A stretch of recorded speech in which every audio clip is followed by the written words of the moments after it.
in cases of civil disruption and political violence across the country, warning that those involved will face the full force of the law. Government spokesperson Isaac Mora says while citizens have a constitutional right to peaceful protests, criminal elements have infiltrated demonstrations, leading to destruction of property and threats to public safety. He further cautions against the use of gangs and armed groups in political activities, terming it a danger to national unity and democracy. Now, on civil disruption and political violence, once again, the government reiterates the unequivocal condemnation of civil disruption and political violence which threatens the nation's security, peace, and democratic values, reaffirming its commitment to upholding the rule of law and protecting the democratic rights of all citizens. Political violence and use of criminal gangs to intimidate or silence individuals undermine our democracy and will not be tolerated. Anyone found financing, supporting, or engaging in such acts will be held fully accountable under the law.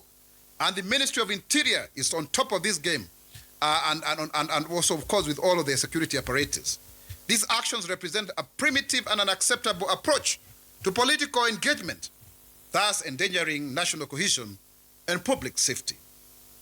The government acknowledges the rights of citizens, especially the youth, to peacefully express their grievances through demonstration as provided for in the Constitution, but condemns the infiltration of protests by criminal elements who incite violence, destroy property, and disrupt public order.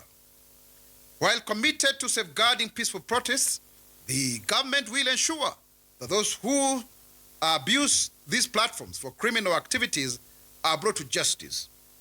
The government also warns against the mobilization of armed groups during rallies or events, emphasizing that such illegal conduct will face stringent law enforcement to protect public safety and order.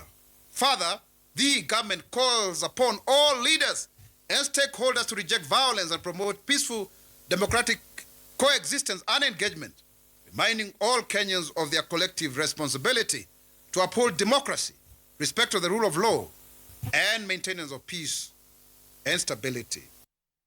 All right, and away from that and to matters climate, African-led Climate Solutions Conference began this morning in Nairobi. The conference will center on Africa's center